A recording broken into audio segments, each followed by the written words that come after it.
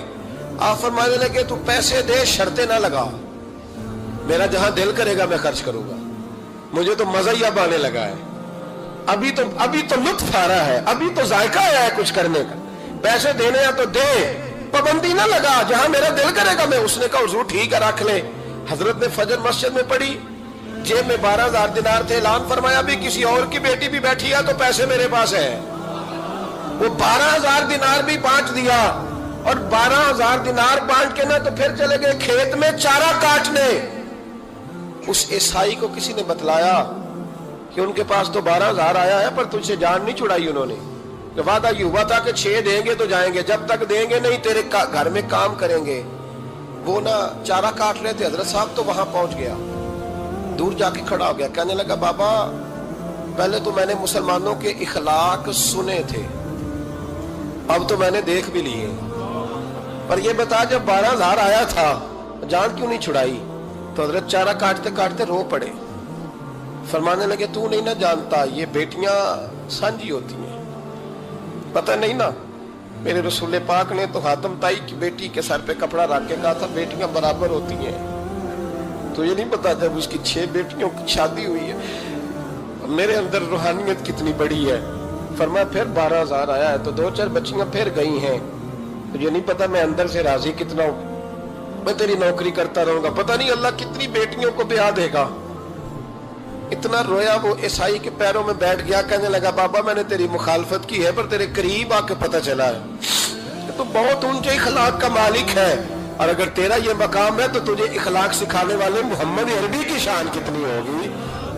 ظالم کی بولیے جاتے نہیں لوگ جھوٹے گواہ بن کے. وکیل صاحب کو نہیں پتا ہوتا کہ یہ بندہ مجرم ہے جو میرے پاس آیا، کیا مجرموں کے وکیل نہیں ہوتے؟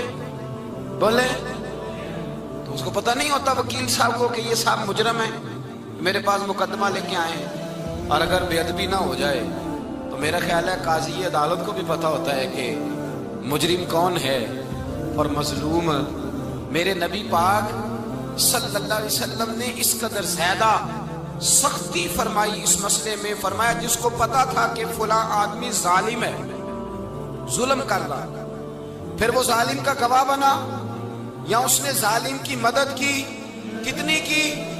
شارحین لکھتے ہیں چاہے اس نے ایک جملہ بول کے کی، چاہے ایک، سارے بولیے، چاہے ایک غریب کو اس نے ظلم کیا تو کہتے ہیں علاج یہ سی، چاہے ایک جملہ بول کے کی. شارحین اس حدیث کی شرح میں لکھتے ہیں ایک جملہ بول کے چاہے مدد کی. جس بندے نے کسی ظالم کی مدد کی کسی مقدمے میں یا کسی صورت میں اور اسے پتا تھا یہ ظالم ہے، میرے نبی پاک صلی اللہ تعالیٰ علیہ وسلم فرماتے ہیں اگر اس نے مدد کی، ابھی ظالم کی بات نہیں ہو رہی، ظالم کے مددگار کی بات ہو رہی، اگر کسی نے ظالم کی مدد کی تو حضور فرماتے ہیں خدا بھی اس سے بری و ذمہ ہے، رسول بھی اس سے بری و ذمہ ہے. سنبھال کے رکھے اپنی نمازیں، قربانیاں، حج، زکوٰۃ سنبھال کے رکھے. اگر ظالموں کا مددگار ہے، الیکشن آ لینے دے، آپ کو نظر آ جائے گا کون کون ظالموں کا مددگار ہے، نظر آ جائے گا. اپنی جیب سے لوگ پیسے دے کے ظالموں کی مدد کریں گے، ان کے فلیکس چھپوائیں گے، بورڈ لگوائیں گے، جیبوں سے پیسے دیں گے. ہم نے خود آگ لگائی ہے چمن میں اپنے، بے سبب گردشی ایام کو الزام نہ دو، ہم نے خود نور کا ظلمت سے کیا ہے سودا، کر کے توہین سحر شام کو الزام نہ دو. ظالموں کے مددگار میدان میں آ گئے. یہ چھوٹا لفظ نہیں، میرے حبیب پاک صلی اللہ علیہ وسلم نے فرمایا جو ظالم کا مددگار ہے سن لے جو سجن کے ساتھ کچہری جاتا ہے، وہ یاد رکھے جو دوست کا گواہ بنتا ہے، وہ یاد رکھے جو کہتا ہے میں مانگی گیا تھا، مجھے بلایا گیا تھا قبضہ چھڑانے کے لیے کسی غریب بیوہ کی جائیداد پہ، کب وہ سن لے تو مدد کر کے نہیں آیا، تو خدا کے ذمے سے نکل گیا. رسول پاک نے فرمایا تیرا میرا تعلق ختم ہو گیا، تو ظالم کا مددگار ہو گیا. پھر تو کہتا ہے میں بے چین ہوں، میں بے قرار ہوں، میں آزمائش کا شکار ہوں. پلٹ کے دیکھ تو صحیح تیرا گناہ کتنا بڑا ہے. میرے نبی پاک صلی اللہ علیہ وسلم کا ایک اور فرمان سن لیں، ابن ماجہ ابو داؤد میں موجود ہے. اس حدیث کو آپ نے یاد کر لینا ہے. کر لیں گے انشاءاللہ؟ سارے کہیے انشاءاللہ کر لیں گے یاد. حضور صلی اللہ علیہ وسلم نے فرمایا اگر تو ظالم کی مدد کرے گا نا، یہ لفظ دل کی تختی پہ لکھ لینا، یہ مکافات عمل ہے، مکافات عمل دنیا، ادھر کرو گے تو ادھر بھرو گے۔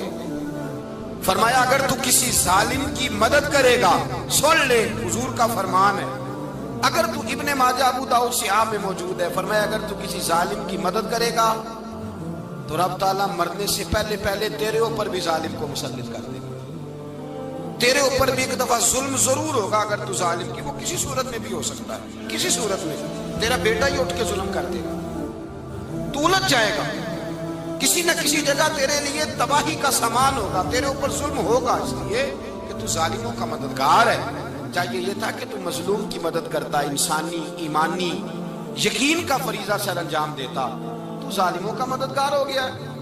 ٹٹول کے دیکھ لیں، رزلٹ نکال کے دیکھ لیں، ہمارے زمانے میں ظالموں کے مددگار زیادہ ہیں، اتنی لمبی زبانیں نکال کے ظالموں کی مدد کرتے ہیں، بڑے بڑے کالم نویس اللہ نے انہیں قدرت دی لکھنے کی، تو اپنا قلم ظالموں کی مدد میں خرچ کرتے ہیں۔ وہ لوگ جن کو اللہ تبارک و تعالیٰ نے قدرت دی، ہمت دی، طاقت دی، کچھ لوگ ان کے حلقہ احباب میں وہ اپنے لوگوں کو استعمال کر کے ظالموں کی مدد کرتے ہیں، ظالموں کی مدد کرتے ہیں۔ میرے نبی کریم سید عالم نور مجسم صلی اللہ علیہ وسلم نے فرمایا اگر تو نے ظالم کی مدد کی تو جب تک تو توبہ نہیں کرے گا رب تجھ سے ناراض ہی رہے گا، اللہ تجھ سے، او بھائی جس سے رب بھی ناراض ہو گیا، نہ کھانا نہ پینا نہ سونا نہ جاگنا نہ نیند، پھر تیری ہر چیز تیرے لیے آزمائش ہو گئی، پھر تیرا سایہ بھی تیرے لیے خوف کا سامان بنے گا، پھر زندگی جیتی جاگتی لاش بن جائے گی، تو اپنے کندھوں پر اپنی میت اٹھائے پھرے گا جب تو ظالم کا مددگار ہوگا۔ اور نبی پاک صلی اللہ علیہ وسلم نے فرمایا ظالموں کا مددگار بھی ظالم ہوتا ہے، ظالموں کا مددگار بھی، سارے بولے ظالموں کا مددگار بھی، نہیں کو نہیں، آپ سارے نہیں بول، ایک دفعہ بولے ظالموں کا مددگار بھی، پکی بات ہے، ظالموں کا مددگار بھی۔ اللہ جس کا یارانہ ہو، جس کا دوستانہ ہو، جو کہے میں نے نا اس کو اوکھے ویلے کے لیے ظالم کو یاد رکھا ہوا ہے، کبھی مشکل پر رکھے نہیں ہوئے لوگوں نے ظالم دوست، کہتے میں نے رکھے ہوئے ہیں، بلکہ ہمارے دیہات میں تو کہتے ہیں میں نے بازو بنائے ہوئے۔ کس کو بازو بنا لیا؟ ظالم بھی کبھی بازو ہوتا ہے، جو ظلم کی تلوار لیے میدان میں کھڑا ہے۔ قارون، حامان، فرعون، نمرود کا حال نہیں لوگوں نے دیکھا؟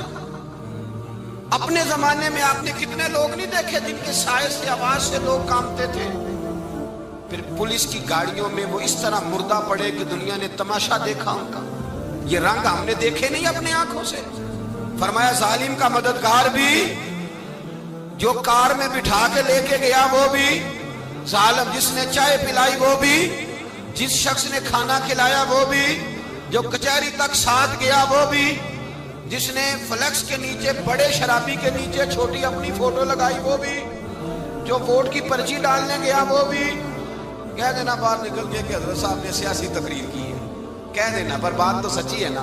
خو کرے ہم تو سے تھوڑا سا گلا بھی سن لے، خو کرے ہم تو سے تھوڑا سا بھی گلا۔ امام مالک کے پاس ایک بندہ آیا، اس نے کہا حضور میں درزی ہوں، ایک ظالم بادشاہ مجھ سے کپڑے سلواتا ہے، میں تو ظالموں کا مددگار نہیں نا۔